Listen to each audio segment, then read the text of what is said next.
Hello student, तो आज के इस वीडियो में हम पढ़ने वाले हैं क्लास 11th केमिस्ट्री। और केमिस्ट्री का हम पहला चैप्टर पढ़ रहे हैं और इस चैप्टर का ये 13 वीडियो है। और आज हम ये इंपॉर्टेंट टॉपिक पर डिस्कस करेंगे जो है कि मोल अवधारणा किसे कहते हैं, दूसरा हमारा मोल संकल्पना है, ठीक है ना, तीसरा हमारा मोलर द्रव्यमान है। तो ये सभी टॉपिक क्या होते हैं आज के इस वीडियो में हम डिस्कस करने वाले हैं। चलिए बिना देर किए शुरू करते हैं, इन टॉपिक के बारे में जान लेते हैं, ठीक है ना। चलिए जी, चलिए तो यहाँ पे हम पहला चैप्टर पढ़ रहे हैं, रसायन विज्ञान की कुछ मूल अवधारणाएं, चैप्टर 1 है, ठीक है ना। इसमें हम सबसे पहला टॉपिक पढ़ेंगे जो है मोल अवधारणा, या इसी को हम मोल संकल्पना के नाम से जानते हैं, ठीक है ना। तो मोल अवधारणा कहें या मोल संकल्पना कहें, दोनों बात एक ही है। मतलब इसके अंग्रेजी में मोल कंसेप्ट हम कहते हैं। तो जो मोल शब्द है ना, मोल शब्द, इसी के बारे में सब कुछ हमें बताना है कि मोल कंसेप्ट क्या होता है, ठीक है ना। देखिए सबसे पहली बात कि सर्वप्रथम मोल शब्द का प्रयोग किन्होंने किया था, ओस्टवाल्ड नामक वैज्ञानिक ने दिया है। मतलब सर्वप्रथम मोल शब्द ओस्टवाल्ड नामक वैज्ञानिक ने दिया है, ये बात आप याद रखेंगे। मोल शब्द का उपयोग किसने किया था, ओस्टवाल्ड नामक वैज्ञानिक ने। उसके बाद आता है कि मोल जो है ना उसका परिभाषा, मोल अवधारणा कहें, मोल संकल्पना कहें या ओनली मोल कहें, तीनों ये सब बातें की हैं। तो मोल का परिभाषा क्या होगा जी। तो देखिए यहाँ पे मैं थोड़ा सा आपको एग्जांपल बताना चाहूँगा। जैसे हम कहते हैं कि 1 दर्जन बराबर कितने केले, मतलब 1 दर्जन केले बराबर कितने केले, तो आप कहेंगे 12 केले। हम कहेंगे 1 जोड़ी जूते बराबर कितने जूते, तो आप कहेंगे 2 जूते। 1 जोड़ी पेन बराबर कितने पेन, तो आप कहेंगे 2 पेन। इसी प्रकार एक मूल केले बराबर कितने केले हो जाएंगे, 1 मूल केले बराबर कितना केला हो जाएगा, 1 मूल केले बराबर याद रखेंगे 6.022 इंटू 10⁻23 क्या हो जाएंगे, 23 केले हो जाएंगे। तो ये आप याद रखेंगे, 6.022 इंटू 10⁻23 केले हो जाएंगे, ये आप याद रखेंगे। मतलब अगर कह दिया जाए कोई एक मूल जूते बराबर कितने जूते बराबर कितने जूते, तो आप क्या बताएंगे 6.022 इंटू 10⁻23 जूते। तो इससे आपको क्या पता चला, इससे हमें ये पता चला कि एक मूल जो है ना वो इतने के बराबर होता है, ठीक है। जैसे एक दर्जन बराबर 12 होता है, 1 दर्जन बराबर 12, 1 दर्जन केला बराबर 12 केले। इसी प्रकार 1 मोल बराबर 6.022 इंटू 10⁻23 इकाई होता है, इतना। तो यही परिभाषा कहा गया है कि 1 मोल किसी पदार्थ की वह मात्रा होती है, एक मोल किसी भी पदार्थ की वह मात्रा होती है जिसमें उस पदार्थ का 6.022 इंटू 10⁻23 इकाइयाँ उपस्थित होती हैं। तो 1 मोल किसी पदार्थ की वह मात्रा होती है जिसमें उसी पदार्थ का 6.022 इंटू 10⁻23 इकाई उपस्थित होता है। बताइए 1 मोल ये किसका है, इस पदार्थ मतलब केले का ही ना है।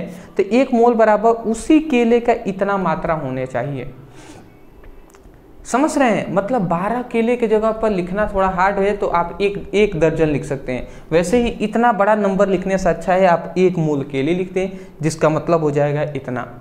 तो 1 मोल किसी पदार्थ की वह मात्रा होती है जो उस पदार्थ के 6.022 इंटू 10⁻23 इकाई उपस्थित हो। तो मैं आशा करता हूं कि आपको आसानी तरीके से समझ में आ गए ना समझ में, ठीक है जी। उसके बाद यहाँ पे हमने नोट्स में कुछ पॉइंट्स लिखे हुए हैं, समझिएगा। मोल की संख्या को n से प्रदर्शित करते हैं। मोल की संख्या को, मोल कहीं भी दर्शाना हो तो उसको n से प्रदर्शित करते हैं। दूसरी बात 6.022 इंटू 10⁻23 को अवगाद्रो संख्या के नाम से भी जानते हैं, अवगाद्रो संख्या, और अवगाद्रो संख्या को Na से प्रदर्शित करते हैं, ये आप याद रखेंगे। ये सभी आप पॉइंट्स जरूर याद रखिएगा, ठीक है ना। अब थोड़ा सा ध्यान से समझेंगे, इसको एग्जाम्पल से हम समझाने जा रहे हैं। जैसे आपको अगर कह दिया जाए, जैसे आपको एक एग्जाम्पल देके समझा रहा हूं, जैसे आपसे कह दिया जाए कि 1 मोल परमाणु बराबर एक मोल परमाणु बराबर कितने परमाणु? तो आप क्या बताएंगे, आप सोचिए। आप कहेंगे सिंपल सी बात है 6.022 इंटू 10⁻23 परमाणु कह देंगे, बिल्कुल आप कह देंगे। जैसे कि आपसे दूसरा क्वेश्चन मान लेते हैं, हम कह दें कि एक मोल CO2 बराबर CO2 अणु, एक मोल CO2 अणु बराबर कितने अणु? तो आप क्या बताएंगे, एक मोल CO2 अणु बराबर आप कह देंगे 6.022 इंटू 10⁻23 CO2 के अणु होंगे।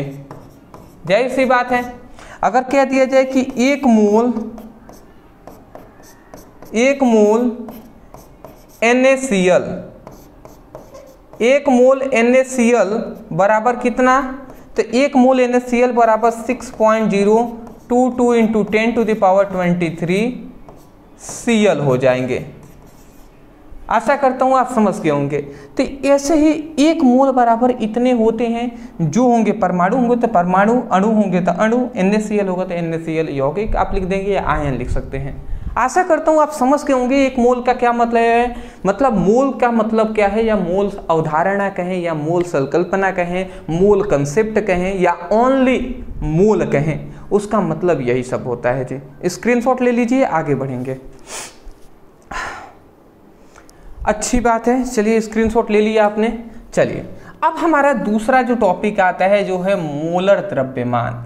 अब मोलर द्रव्यमान किसे कहते हैं? तो यहाँ पे सिंपल सा परिभाषा लिखा हुआ है कि किसी पदार्थ के एक मोल के द्रव्यमान को उस पदार्थ का मोलर द्रव्यमान कहते हैं। कोई भी पदार्थ है तो उस पदार्थ के एक मोल का जो द्रव्यमान होगा वही द्रव्यमान मोलर द्रव्यमान कहलाएगा। मान लेते हैं सपोज दैट ये एक केला है, ठीक है ना, सपोज दैट ये केला है। अब केला में बहुत सारे मोल हैं, मान लेते हैं इसका एक मोल हमने ले लिया, एक मोल मान लेते हैं हमने एक मोल केला ले लिया, एक मोल केला ले लिया। अब इस एक मोल केले का जितना द्रव्यमान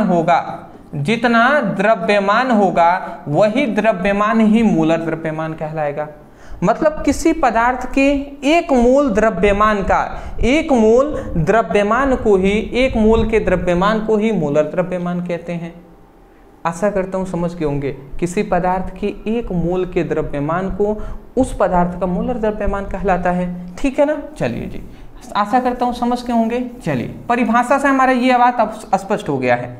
दूसरा यहाँ पे नोट्स में हमने ये लिखा हुआ है, ये आप ज़रूर याद रख लेंगे, ये इंपॉर्टेंट चीज़ हम बता रहे हैं कि देखिए मोलर जो द्रव्यमान होता है किसी भी पदार्थ का, वो उस पदार्थ के अणु भार के भी बराबर होता है, और वो अणु भार के भी बराबर होता है, और वो सूत्र भार के भी बराबर होता है।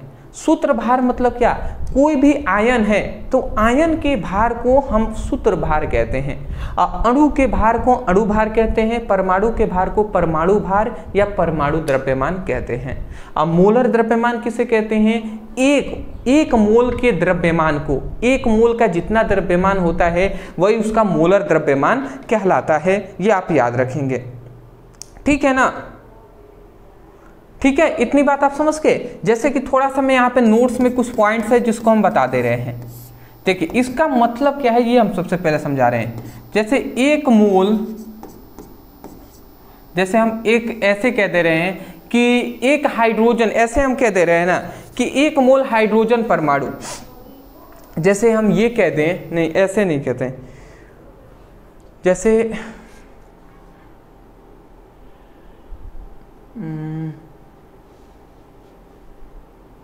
चलिए ऐसे हम कह देते हैं कि एक मोल परमाणु का भार,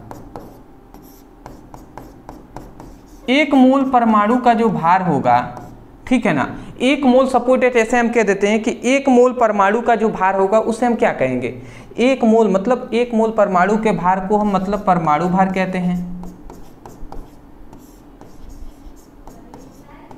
ठीक है ना। एक मोल परमाणु के भार को हम क्या कहते हैं? परमाणु भार कहते हैं। हम इतनी बात जानते हैं परमाणु भार को जो होता है मोलर द्रव्यमान के बराबर होता है, तो यही क्या हो जाएगा?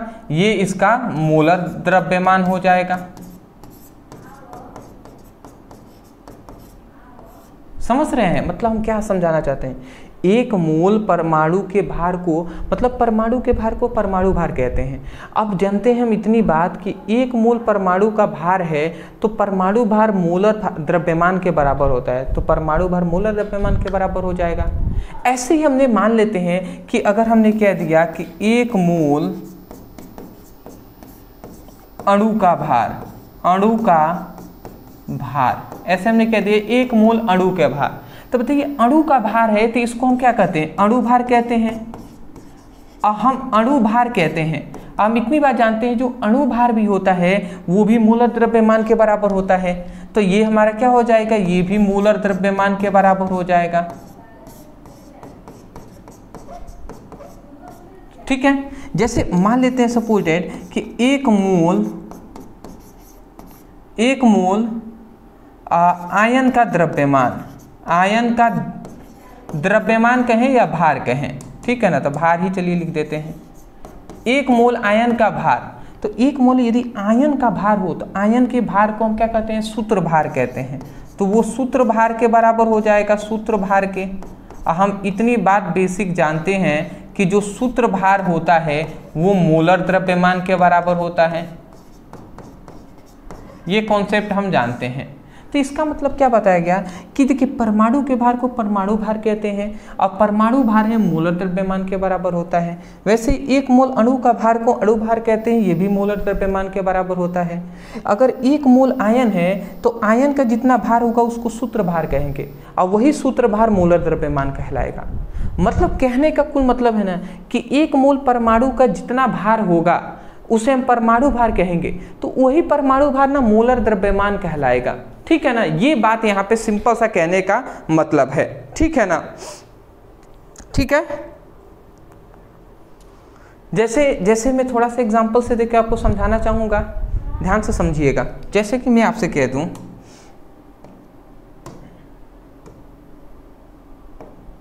जैसे यहाँ पे पहला मैं कह रहा हूँ कि एक मोल, मतलब ऐसे हम कह दे रहे हैं कि हाइड्रोजन का, ऐसे हम कह दे रहे हैं कोई भी परमाणु ले रहे हैं, ठीक है। जैसे कि मान लेते हैं सपोजेड हाइड्रोजन का मोलर द्रव्यमान ज्ञात करना है। अगर हमें हाइड्रोजन का मोलर द्रव्यमान ज्ञात करना है तो हम क्या करेंगे, मान लेते हैं हाइड्रोजन एक परमाणु है तो हाइड्रोजन का मोलर द्रव्यमान ज्ञात करना है, तो सूत्र ये कहता है कि अगर कोई भी परमाणु का अगर हमें मोलर द्रव्यमान ज्ञात करना है तो सबसे पहले एक मोल परमाणु का भार लेंगे।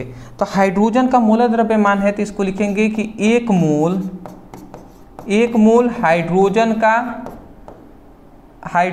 एक मोल हाइड्रोजन परमाणु का भार, यही नहीं लिखेंगे कि एक हाइड्रोजन का परमाणु भार निकालना है। हाइड्रोजन एक क्या है, परमाणु है, तो पहले हम एक मोल हाइड्रोजन परमाणु का भार लेंगे और वो हाइड्रोजन का परमाणु का जितना भार होगा वो परमाणु भार के बराबर हो जाएगा, परमाणु भार।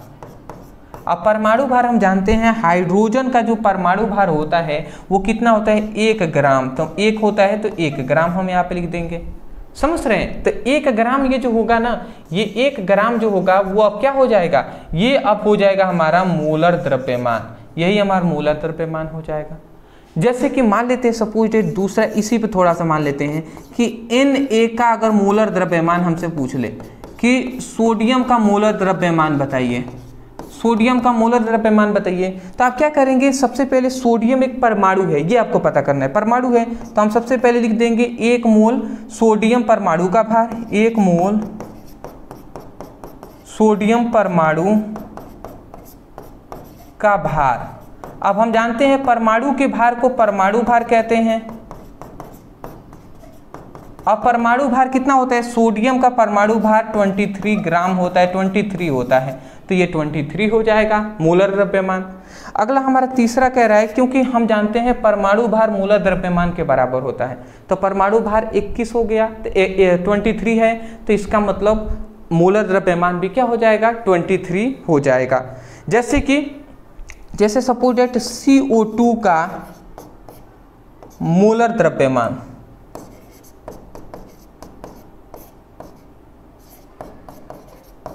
अब यहाँ पे हमारा क्या है, यहाँ पे हमारा कार्बन डाइऑक्साइड का मोलर द्रव्यमान हमसे पूछा गया। अब बताइए कार्बन डाइऑक्साइड क्या है, एक अणु है, तो हम क्या लिख देंगे, अणु के लिए हम 1 मोल अणु का भार लिख देंगे, 1 मोल अणु का भार। अब वो अणु कौन है, CO2 है, तो यहाँ पे लिख सकते हैं CO2 अणु का भार, तो इसको हम अणु भार कहते हैं। 1 मोल अणु के भार को अणु भार कहते हैं। और हम जानते हैं कार्बन डाइऑक्साइड CO2 का अणु भार कितना होता है, 44 ग्राम होता है, तो ये 44 ग्राम क्या हो जाएगा, अणु भार हो जाएगा। ऐसे ही हम और भी एग्जाम्पल दे सकते हैं, जैसे कि हम सिंपल सा दे दें कि NaCl, जैसे NaCl का अगर हमसे कोई पूछ दे मोलर द्रव्यमान, तो NaCl का अगर मोलर द्रव्यमान पूछ दे तो अब आप समझ रहे हैं ना क्या करना है। देखिए NaCl क्या है, एक आयन है, तो हम क्या लिखेंगे, 1 मोल आयन का भार, तो हम यहाँ पे लिख देंगे 1 मोल आयन का भार। 1 मोल आयन के भार को हम सूत्र भार कहते हैं।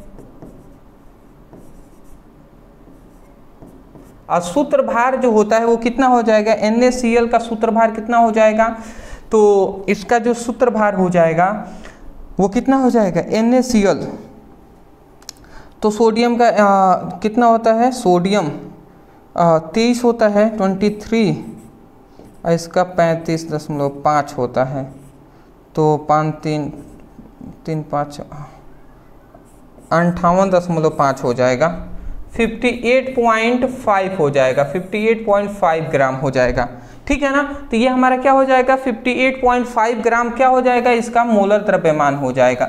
देखिए यही आपको पहचानना है कि क्या आयन है या क्या है वो सब, ठीक है ना, यही आपको पहचानना है। जैसे NaCl आयन है तो आयन को सूत्रभार कहते हैं, सूत्रभार वही। तो देखिए ये सब ना परमाणु भार ही है, और परमाणु भार को ही हम मोलर द्रव्यमान कहते हैं। तो अणु भार को भी मोलर द्रव्यमान, परमाणु भार को भी मोलर द्रव्यमान, सूत्र भार को भी मोलर द्रव्यमान कहते हैं। ये आपको बैठा लेना है दिमाग में। मैं आशा करता हूँ समझ में आ गया होगा। पहले एक स्क्रीनशॉट ले लें आप। हाँ जी, अच्छी बात है। तो मैं इतना ही कहूँगा, समझ में तो आ गया ना आपको। सबसे पहली बात बेसिक मेरा यही है कि आपको समझ में आनी चाहिए।